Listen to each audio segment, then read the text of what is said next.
thanks, Rex, for making yourself available today. Really appreciate you taking the time, and I'm looking forward to learning a little bit more about TWS Evolution and what you do and what your challenges are right now, and what you're doing to fix them. So tell us a little bit about TWS Evolution and how long you've been doing that.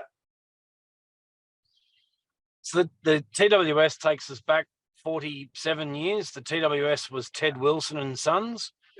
Yeah. And then my brother and I came back in the business about 21 years ago. And that was then a gentle rebranding away from the Ted Wilson and Sons into a TWS. And then around about 5 years ago, we then went into more of a commercial marketplace, and we ended up with the TWSE, and we weren't quite sure what to do with the E. So we put it out to the staff, and the staff all ended up mulling it around for a year or so, and they came up with the Evolution. So we then ended up actually becoming as a trading name of the original company, of the family company name. We did that for a couple of years. And then we had one of our largest projects go very, very badly. And since that time, we've ended up, unfortunately, going through a lot of changes, including the separation of the business and the owners. And now it's my wife and I, and it's now as a brand new company name as the TWS Evolution Proprietary Limited and the Ted Wilson and Sons. We still have that name and we still have that connection, but that's no longer an actual operating trading name. It's just a quietly parked name, but that's where the TWS component comes from. And that's how we came about getting the name of TWS Evolution. Not a lot else has changed. We still do very much the electrical contracting facet.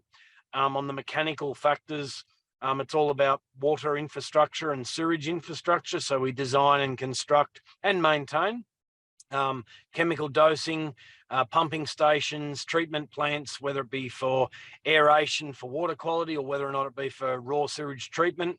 So all only on small scale, though. We got a little bit large, and that ended up impacting us very, very badly. So we've sort of tightened everything and gone back to a little bit more of the older school premise of making sure that we're keeping a handle on things and whatnot. So yes, we're a much smaller business again now, and that's where TWS Evolution is all about. And your ideal customer, what do they look like? Primarily a council, whereby they're a government-orientated type structure, whereby they understand that they have various different compliance issues, and therefore you're not having to try to clarify with people why you're needing to build it this way or test in that way or meet this particular compliance.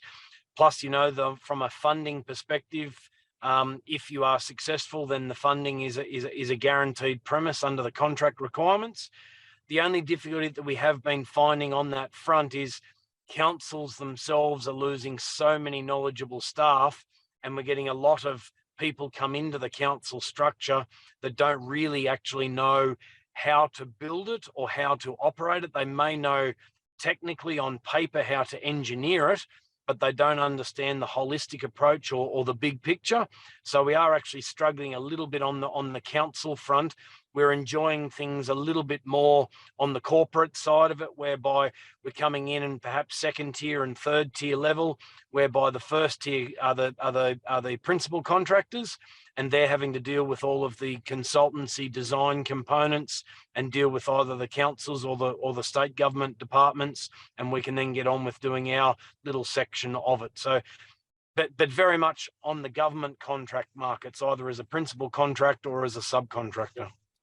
And how would you say that business is going now in the last 12 months or so?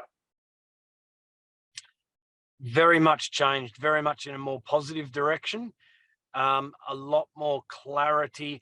I think everyone's come to a better understanding of where the market and our particular sector is at. We've all had a lot of troubles with the provision of materials, in particular electronics. So a lot of our motor controllers, a lot of our telemetry and that sort of interface units, you know, it's now gotten to a point where everybody's a lot more accepting that 12 to 16 week contracts are out the door. Everything has now gone to at least a 30 to 40 week contract because it's difficult to get the materials. There's a lot more of a common understanding and an acceptance of it. There was a lot of frustration into that late 2019, early 20. There was a lot of unsatisfactory deliveries and things were starting. That became a lot more solid and known into late 21, early 22, and just towards the end of 22, everyone's now a lot more understanding that this just now is the nature of the beast. You have to be a lot more prepared and you have to wait a lot longer. Yeah, so even the industry's changed through what happened through COVID. And if I said to you, with what you learned out of that lack of supply, what have you changed about how you operate the business? I would say that we have returned to our well-known suppliers and designers rather than this becoming a shopping exercise. We've actually turned back time to 15, 20 years ago where we deal with the one company or the one supplier that we know is telling us the truth, is giving us the right product, and its third or fourth step is what is the cost. It's no longer about the cost up front. It's very much more about select the right unit, make sure the quality is right, be fair at income and real about the delivery status of it and the serviceability of it and the maintenance of it and the costs of it, etc. But yes, the costs are very much the last thing. It's been a very big turnaround from our perspective. We've gone back to the way that things used to be a while ago. And interesting, you've been involved in business for 20 odd years now, and you had your dad was, was in the business at that time and had owned that business for a long period of time before that. Would you say that that experience of being in a business family has given you the right amount of knowledge to be able to run your own business at a higher level? Yes, because I'm learning a lot quicker that I've gotten a lot of things wrong, and I'm just having to accept that. I just think as I'm getting older, I don't think it's just because I'm in this sort of a business or that sort of a business. I think it's more about learning to understand that I've gotten things wrong and just try to figure that out faster instead of trying to mull around it or make a workaround. Just admit to it, find more support, get more people around you that have done it or have gone through it, and you'll get back on track a lot faster. It's no longer I will not fall over. It's no longer I will not make a mistake. It's no longer everything will be perfectly right. That's definitely not the case, because no matter how much that you train yourself or you have this product or that product, there'll be a COVID, and then there'll be a compliance change, and there'll be whatever it is that's completely out of your control. Something's going wrong. You just can't control everything anymore. You've just got to put that out there, accept it, and move on. It just is. And grab the lessons along the way. That's absolutely. Yeah, absolutely. So yeah, the more mistakes we make, and the quicker we learn from them, the less important they actually are down the track. Yeah, and spot on. Biggest lesson for you as a business owner for the last 20 years, what would you say? Wow. There's a lot. Look, I have virtually lost everything when things went very, very badly. I think that's been a wonderful lesson learned, that I am going to get things wrong. I think it's just, you need that support. You cannot do this on your own. You have to have support. That is the lesson learned, is you cannot do this on your own, no matter how good you think you are or using this or using that. Things will go wrong. You must make sure that you have support avenues around you that you can share, ramp up, ramp down, and get some help with along the way. You get things wrong. So yeah, the support structure. And who would they be for you? without actually, you don't want to name names, that's fine, but yeah. Not all family, but certainly some family, definitely. Not all family. Definitely business management. We've had a significant change moving away from our older school accountancy firm and getting into an actual business management sort of scenario. And that's made a phenomenal change because they're not just interested in numbers on paper. They're not interested in just getting you to sign off this slip of paper every quarter or every month and whatnot. They're constantly wanting information from you. They're constantly wanting to know where you're at with this, so they can then get back to you with that and that and that. So you can then actually make informed decisions about what you're going to be doing in 3 months and then in 1 year and all the rest of it. So probably business management and a very small select group of family friend around, just to give you that sort of that base plate to sort of make sure that you're standing on solid ground and you can ask questions and be a little bit silly, be a little bit dumb and make a mistake and have a bit of a chuckle and then move on about it. But yeah, good business management, I think, is our key one since sort of 21. Cool. And your biggest challenge in business right now? Staff. I have never been a part of anything so frustrating, demoralizing, challenging, costly, whereby I'm at a tremendous loss as to what we're actually going to do about this through 2023. I can't see it urgently changing. I don't think any one thing that we do in the next 3 months is somehow miraculously going to improve it. I think we have a long, hard road ahead until we can get all of our borders fully opened and start getting other people traveling into our country to come and work. They're just not around us. And I'm not that competitively placed because I'm not chasing that absolute dollar only type contract. So I need to be very careful with the people I get on board that have a similar philosophy to myself, that it's got to be about the quality and it's got to be about the right project, as in the right product and the right client.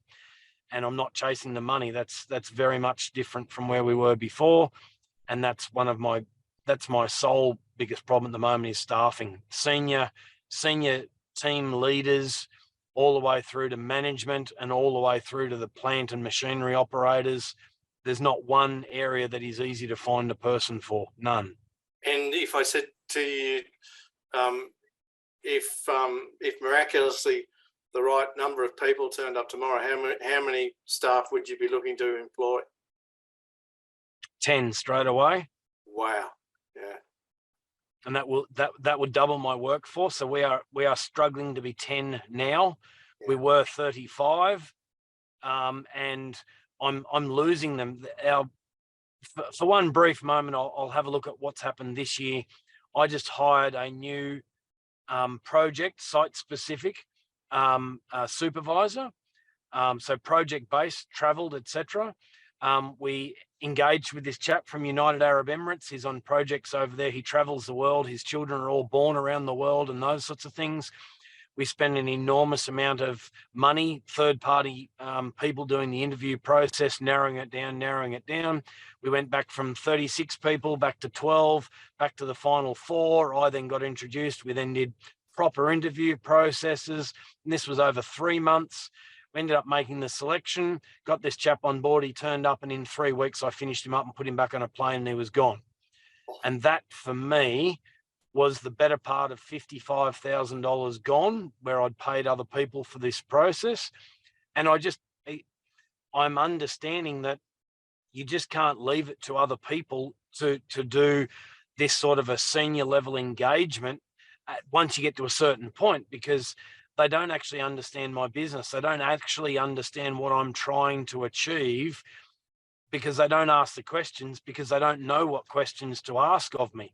So they give me a 10 dot point page of, as manager / leader / whatever, please write down your 5 main points that you would like this person to be able to do. Well, you can't just have 5 dot points of what this person needs to do. You have to expand upon it and whatever. And that's what I missed this last time around. So I definitely could handle 10 people immediately, and it's gotten to a point whereby it will be shared roles. I've had to learn that I can't just get one person to do one thing, because the day that they're off and they need family or they need whatever the case is, you have to have a backup person. So they have to at least have 2 or 3 different roles that they can participate in and share with. But straight off the bat, we could easily hire another 10 people. And it's just very, very frustrating. The amount of money and time that we have spent on advertising and trying to find people, you sort of end up just shaking your head and going and doing it yourself. Scary, and I hear the similar comments from lots of business owners right now.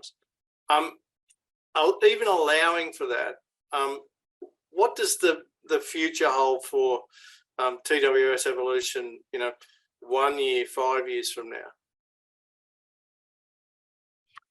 1 year is a little bit difficult because there's too many things that are just way too out of my control at the moment. I'm trying to gather it back together again and whatnot, but without people, I just can't go for the other contracts that I want to do. I'm having to subcontract a lot more.